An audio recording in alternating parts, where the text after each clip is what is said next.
Good morning, day, afternoon, evening, night, folks. I'm IvyDude0, and it's time for y'all to kick off those shoes, sit back, relax, make yourself at home. It's time to enjoy some more Evoland 2. So, last time, we were in that library and we did a bunch of lessons. We got our credits in various very odd subjects. And then we went and we talked to the dean, and he gave us a star for completing all of the lessons, and then he also gave us some information on the Magi and the megaliths and such. So, basically, there's still a lot of mystery shrouded over what's happened with the Magi and whatnot. But one thing we did find out, as first thing to go return this book to those, or give this book to those girls. But basically, whoa, I'm running really fast all of a sudden. Basically, there is the Cursed Isle, or the Magi Isle, and that was where pirates once resided, and they took over, or they took and killed the dean's professor, or his teacher, or whatever. So we have a few clues there. We also need to get the Stone of Time from somewhere. I can't remember where exactly, but we need to get that. It has the insignia used for the cultists on it. There's also a few other things, but for now we'll start off with just giving these girls a book. 50 drinking games. Oh, you brought us a book? Let's see here. 50 drinking games? You'd give this to some innocent girls?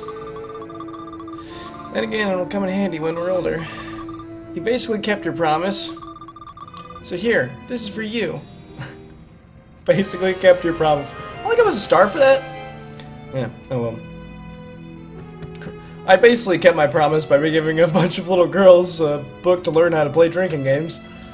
I just feel like the scum of the earth now. Anyway. I know I have to get, some, deed for the boat. Or for, getting a boat. What is this place?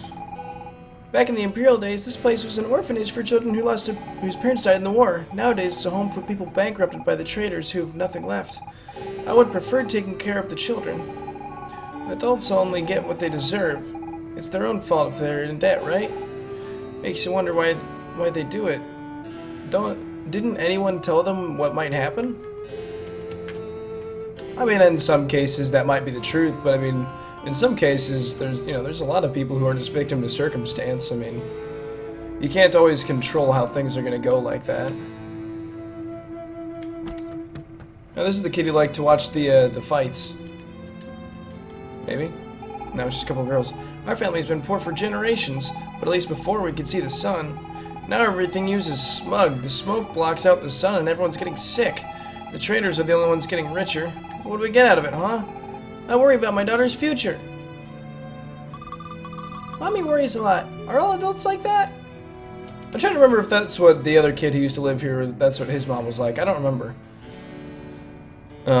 Anyway, this guy might be able to give us a pass. Whoever lives here, maybe? I have no idea. Mr. Mudwell, huh? I recognize that name. Well, hello there, citizen! What can I do for you? Who are you? Oh, I'm but a humble trader from a long line of traders. My grandfather was already a professional merchant at the time of the Empire. He was a real hero, helping those who needed passage in or out of Genova during the war. He did many favors, and he also earned money by keeping his and he also earned money.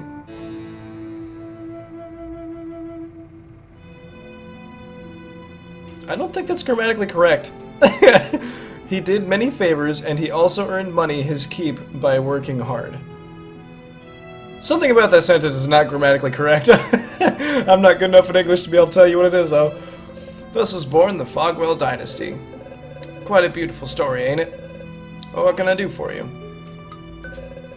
The Great Disaster happened 60 years ago on the 50th anniversary of the Empire's victory over the demons. No one knows exactly what happened, except for a huge explosion wiped out the southern part of the continent. Genova was not entirely spared, and the turmoil that followed ultimately led to the Empire's demise. Thankfully, the traders were there to restore order. What can I do for you? After the Great Disaster, my father and his merchant friends of the Empire rescue. If you want to read this, I'm just gonna, I've already read over it, so I'm just gonna kind of let you guys, pause it and stuff and read it as you will, but there's been a lot of just kind of dialogue and stuff, and yeah, I want to get to, you know, more action and things. Because although this game is made, I mean, like, the story for this game is pretty good. I would like to continue on. So you're looking to get to the Cursed Isle. It's a weird place. I wouldn't go near it if I were you, but hey, it's your call. Force majeure letters signed by me should be all you need to get set sail. Naturally, it'll cost you. Would you have something interesting to trade? We have a loyalty badge. Oh, well, that's one of my grandfather's badges. I thought they'd all been lost in the Great Disaster. Their value is strictly sentimental. Please, give it to me in exchange for the pass of safe conduct. Thank you. As promised, here you go. Passive safe conduct. Captain Stubbing will welcome you aboard with a smile. Stubbing. Also, if you look at that book right there, it has the, I didn't actually notice it. I don't think I noticed it the last time I played this. But it has the Deathly Hallows symbol on it. What am I? Oh, okay then.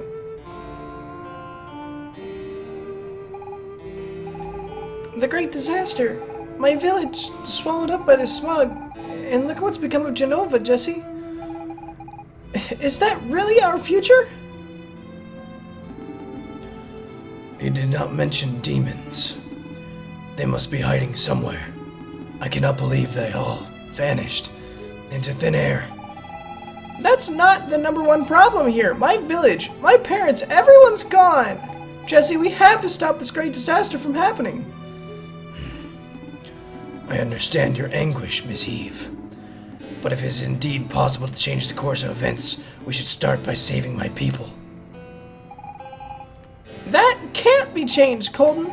The demon's defeat is a part of our history. I learned about it in school. It's in the past. But what's happened here, that hasn't happened yet. Perhaps in your past, Miss Eve. But to me, your present is my future. What might happen to the Empire is none of my concern. I want my people to live, not to be wiped out by your enemy. But if the Empire doesn't defeat the demons, that could change everything. I mean, maybe I wouldn't even exist. It's just too risky. And what of the people who live here now? Maybe they too will disappear if you alter the past. Does that not bother you at all? But who knows exactly what can or cannot be changed? It may well be that all of this already exists. Perhaps we have already come here. We have already done all this, so no matter what we do, nothing can be changed. You know what, Colton? I don't really know. But I'm at least going to try. That's all we can do. How about you, Jesse? Do you think we can change time? Yeah, that's a good question. Because, I mean, they both have a valid argument. I mean, if you go upon, like, the line, you know, the conditions of thinking of, I guess to reference Harry Potter again, I can't remember which one is yeah, I don't remember. I never read the books or anything. I watched the movies like once each, and that's about it. But the one where they go back in time and stuff, the things that happened were because Harry and Hermione and them, they went back in time and caused those specific events to happen, thus, you know, essentially creating a big endless loop. Of, you know, like, these things were meant to happen, and essentially, like, these things happen because it's an endless cycle. I mean, essentially, you know, people grow into that same role to then do that. So, I mean, there is that train of thought, but then, you know, that's kind of, you know, the fate, I guess, vein of thought. But then there's also the thought pattern in which things will change because of what you do, and, like, I guess if you're, like, the initial one to start the change, I guess you're the one to start the loop. Maybe that would be thing. I don't know. The whole space-time thing is a big, just cluster, and obviously there's no way to test it. But yeah, it's crazy. But I don't know. Maybe. You see, Colton, Jesse is an optimist. You see, Colton, Jesse is an optimist, just like me. And if we can, what do you think we should change? Both. Thank you, Mega Clink. I knew that I could count on you. Are you sure, Jesse? It's pretty risky. It could throw off the world's balance. But we would still need to be able to turn back time. I do not know what is possible or even reasonable to hope for. Before anything else, we must find a megalith. Excuse me. On that much, I completely agree, Colton. You heard that, Jesse? Let's get going. Oh, man. Feels like everyone, I mean, you know, rightfully so, in the face of a huge crisis, everyone thinks about themselves first. But at the same time, it's like, just aggravates me when everyone, you know, just acts so selfishly and, you know, is only concerned about making, you know, fixing their own problems and not concerned about helping others. Which is why, if anything, if I had to choose one of them to side with, it would probably be Colton, just because he was, you know, he was more focused on wanting to help everyone, and Eve was more focused on just trying to help herself. But anyway, there's the Stone of Time at the Pyramid of the Prophets, so let's see if I can even remember how to get here. The Great Destroyer shall punish you all!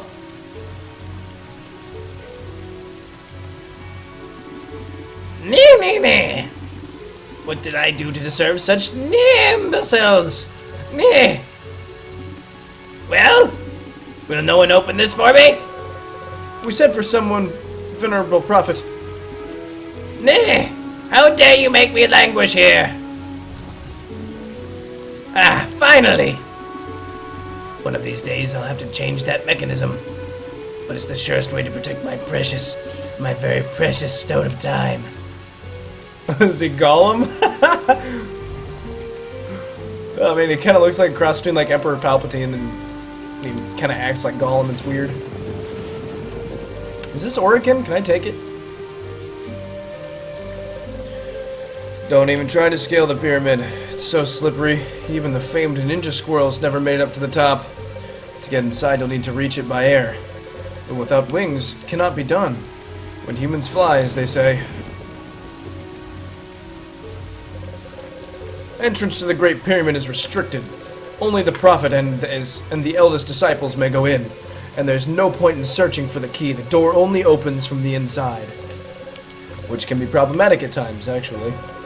Just the other day, the Prophet was locked out because of the sudden draft. It took a whole week to force the door open again, and then it had to be replaced.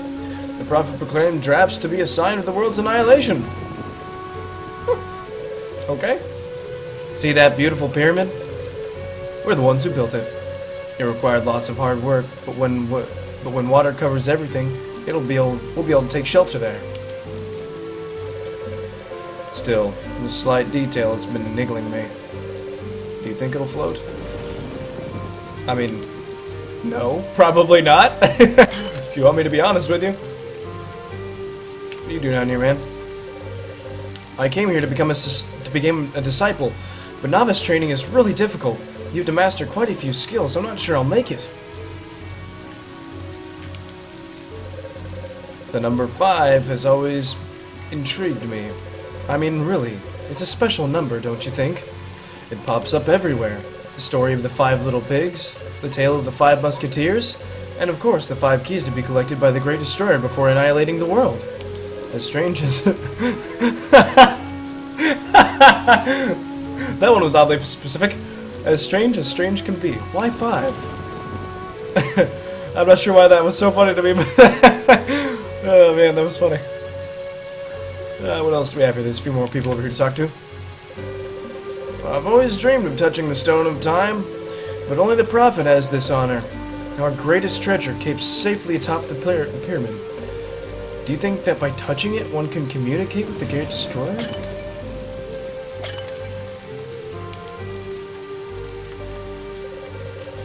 Do you want to take the novice test? Sure. Fine. Listen carefully to my question and choose the correct answer. The Great Destroyer was the first the Great Disaster was the first omen of the world's annihilation. What will the second be? Flood. Yes, exactly. That's why we built the pyramid. That way, we'll be able to survive when the water covers the world. Your novice training isn't over yet. Speak to the other professors if you want to continue the test. I'm not quite sure where we learn these things. I'm sure I probably already know them, and... I mean, the flood, they've already previously talked about. Before destroying the world, the Great Destroyer must first do something. What is it? Get the 5 keys, like the other guy said. Yes, that's it. There's surely a hidden meaning behind these keys, but the Prophet is unequivocal when it comes to the number of 5. Your novice training isn't over yet. Speak to the other professors to continue the test. Yep. You want to take the novice test? Yes. Fine. What's your question? The Great Eye symbolizes the Great Destroyer. It is etched into our most precious treasure. What is this treasure? Stone of Time. Well done. Indeed, the Stone of Time is kept at the very top of the pyramid. The Prophet discovered it near the smug shortly after the Great Disaster. Congratulations, you passed the novice test. But that's only the first step. To become a disciple, you need to go to the Windy Valley and then climb to Mount Alpha, the top Mount Alpha. You'll have to spend an entire day meditating before our symbol, the Great Eye. Only then will you be ready to become a disciple. Alright, well, that sounds simple enough, I suppose. I suppose we'll head over to the Windy Mountain or whatever it was, Mount Alpha. Which... Gosh, this is such a long way out here. Ah! Which I believe gets us a little bit closer to being able to go back in time, or be able to switch time periods. Goodness gracious. But that is down here, I believe. Yeah, there's the mountain. Yeah, there's no sense in us going to the Cursed Isle yet because we don't have the Stone of Time, which we need to be able to do that. I don't know if there's anything telling me that I have to do that, or if it's just because I already know, but... He who sought to fly like the wind, unknown inventor. Birth, 943, death, 1012. Who are you? I know you. Long time no see. What are you doing here, then? We call this place Windy Valley, but the Wind Guardian hasn't been seen here in ages. One guy actually tried to get the wind going again, but he died in the attempt. Anyway, as you know, none of that really matters. Wait, how do you know me?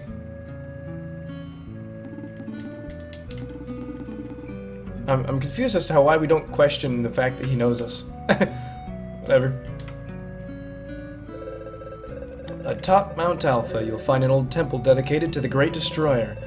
There's also an old rusted-out doohickey at the corner. It looks like some winged machine. Weird, huh? I wonder what it is meant to do. Access to the top of Mount Alpha is restricted to those apprentices who pass the novice training in order to become a disciple of the Prophet. If you have not passed, you shall not pass. Oh, you're the new novice?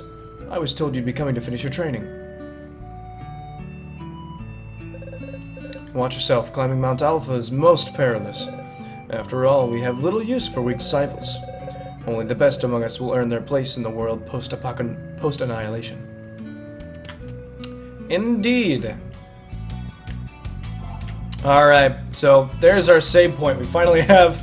Oh man, that's the first save point we've seen in quite some time. But I'm about out of time for this episode, so we'll climb Mount Alpha in the next episode. So, thank you folks so much for watching. If you enjoyed the video, drop a like for me just so I know. Subscribe if you want, and I will see y'all tomorrow. Peace.